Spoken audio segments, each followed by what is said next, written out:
வணக்கம். நான் Suchitra, sounds good Suji சேனலில் இருந்து. உங்கள் லாஸ்ட் வீடியோவில் சொன்ன மாதிரி இன்னைக்கு அஸ்வினி நட்சத்திரத்தின் பற்றியும் அஸ்வினி நட்சத்திரத்தில் பிறந்தவர்களின் குணாதிசயங்களை பற்றியும் நம்ம பார்க்கலாம். அஸ்வினி நட்சத்திரம் கேது சாரம் வாங்கிய நட்சத்திரம். இது மேஷராசியில் உள்ளது. மேஷராசியின் அதிபதி செவ்வாய் பகவான். சரி, இப்போ அஸ்வினி நட்சத்திரத்தில் பிறந்தவர்களின் குணாதிசயங்களை பார்ப்போம். அஸ்வினி நட்சத்திரத்தில் பிறந்தவர்கள் அவங்களுக்கு மருத்துவம் சார்ந்த குணங்கள் இருக்கும். ஏன்னா அஸ்வினி குமாரர்கள் மருத்துவர்கள், அதனால அதில் பிறந்தவர்களுக்கும் அந்த மருத்துவம் சார்ந்த ஈடுபாடு இருக்கும். அரசாங்க அரசியல் ஈடுபாடும் இருக்கும். கவர்மெண்ட் வேலையில் இருப்பாங்க, இல்லை கவர்மெண்ட்ல ஏதாவது லிங்க் இருக்கும். அதனால தான் அரசாங்க அரசியல் ஈடுபாடு உள்ளவர்கள்னு சொல்கிறோம். அப்புறம் அஸ்வினி நட்சத்திரத்தில் உள்ளவர்களுக்கு உஷ்ண தேகம் உள்ளவர்களாக இருப்பார்கள். அதுக்கப்புறம் அவங்க அஸ்வினி குமாரர்கள் வாகனம் வச்சுருந்தாங்களே, அது மாதிரி இவங்களும் அந்த நட்சத்திரத்தில் பிறந்தவர்களும் வாகனம் பெரிய வாகனம் வச்சுருப்பாங்க. அதுக்கப்புறம் இவங்களுக்கு இந்த நட்சத்திரம் இரட்டை பிறப்பை கூறும் நட்சத்திரம். அதுக்கப்புறம் இதே நட்சத்திரம் கருக்கலைப்பையும் சொல்லும் நட்சத்திரம். கருக்கலைப்பு சொல்லும் நட்சத்திரம்னா எல்லாருமே அப்படி பண்ணுவாங்க, அஸ்வினி நட்சத்திரம் பிறந்தவர்கள் எல்லாரும் அப்படி பண்ணுவாங்களா அப்படின்னு சொன்னால் அப்படி கிடையாது. அவங்கவுங்க ஜாதகத்தில் எந்த பாவம் போய் அதில் பிளேஸ்மெண்ட் ஆயிருக்கு, எந்த பாவாதிபதி போய் அதில் பிளேஸ்மெண்ட் ஆயிருக்குன்னு பார்த்து அதையும் நம்ம அதை கரெக்டாக எடுக்கலாம். ஸோ அஸ்வினி நட்சத்திரத்தில் பிறந்தவர்களோடது அவங்களோட அந்த நட்சத்திரம் இந்த மாதிரி காட்டும். மேலும் இவங்களோட குணங்கள் பார்த்தீங்கன்னு வச்சுக்கோங்களேன், இவங்க பேசவே மாட்டாங்க. பேசுனாங்கன்னா ரொம்ப குதர்க்கமாக பேசுவாங்க, மற்றவங்களை குதர்க்கமாக பேசுவாங்க.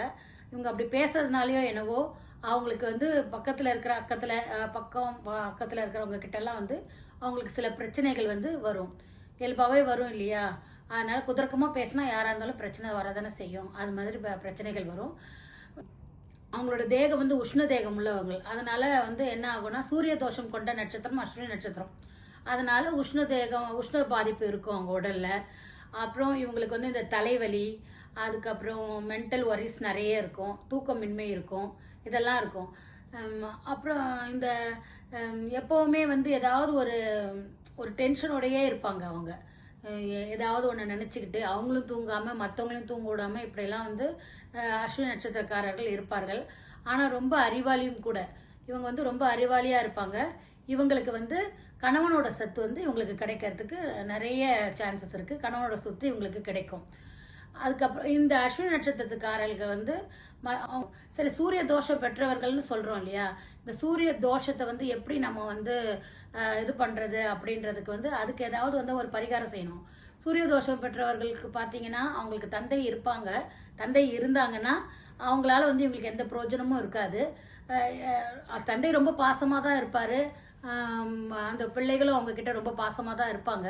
அப்படி இருந்தாங்கன்னா ரெண்டு பேருமே ஒரே இடத்துல இருக்க விடாது. ஸோ அந்த மாதிரி இருக்கும். ஸோ இதெல்லாம் நம்ம எப்படி நிவர்த்தி செய்கிறது, அந்த தோஷத்துலேருந்து கொஞ்சமாவது அதை குறைக்கிறதுன்னு நீங்கள் பார்த்தீங்கன்னா, அவங்க ஞாயிற்றுக்கிழமை தோறும் ஆதித்ய ஹிருதயம் கேட்கலாம், இல்லை ஆதித்ய ஹிருதயம் படிக்கலாம். சூரிய பகவானை போய் வேண்டலாம், சூரிய பகவானுக்கு அர்ச்சனை பண்ணலாம். அதுக்கப்புறம் கோதுமை தானம் செய்கிறது ரொம்ப நல்லது. இது ஆன்மீக பரிகாரம். நம்ம சாதாரணமாக பார்த்தீங்கன்னா என்ன பரிகாரம் செய்யலாம்னா, சூரியன்றது நம்மளோட ஒரு பெரியவங்க, கல்யாணம் ஆன ஒரு ஆண் மகனை, ரொம்ப கல்யாணமான ஒரு ஆண்களை குறிக்கிறது சூரியன் சொல்லுவாங்க. குடும்ப தலைவர்கள் இவங்களெல்லாம் குறிக்கிறது தான்.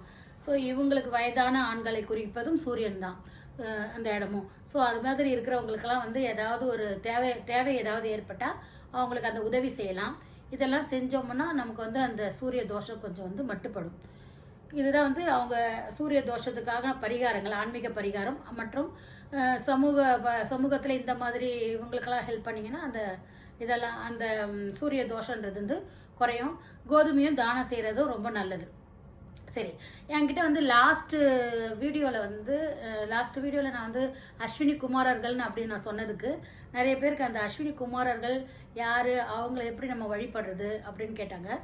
அஸ்வினி குமாரர்கள்ன்றது வேற யாரும் இல்லை, சூரிய பகவானுக்கும் சஞ்சய் தேவிக்கும் பிறந்த குமாரர்கள் தான் அவங்க ரெண்டு பேரும்.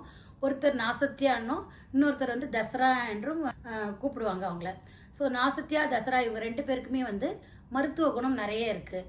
இவங்க என்ன பண்ணுவாங்கன்னா, யாருக்காவது உதவி தேவைப்பட்டா, அதாவது மருத்துவம் சார்ந்த உதவி தேவைப்பட்டா விரைந்து அங்கே செல்வதற்கு அவங்க உபயோகப்படுத்தியது வாகனம் குதிரை வாகனம். அதனால தான் அஸ்வினின்னு சொல்கிறாங்க. அங்கே வந்து விரைந்து சென்று அவங்களோட தேவைகளை வந்து பூர்த்தி செய்வாங்க. அவங்களோட அந்த நோய்க்கு வந்து சரியான மருந்து கொடுத்து அவங்கள காப்பாற்றுவார்கள். ஸோ இவங்களை பற்றி வந்து நமக்கு நம்ம வெளிநாட்டவர் கூட நிறைய இவங்களை பற்றி தெரிஞ்சிருக்கு. இவங்களை விந்தையானவர்கள்னு கூட அவங்க சொல்லியிருக்கிறாங்க. இந்த நகுலன் சகாதேவன் இருக்காங்களே, அவங்களுமே வந்து இவங்களோட சாயலில் இவங்களும் நாளைக்கு ஓணம் பண்டிகை இல்லையா? ஸோ எல்லாருக்கும் என்னோட ஓணம் வாழ்த்துக்கள்.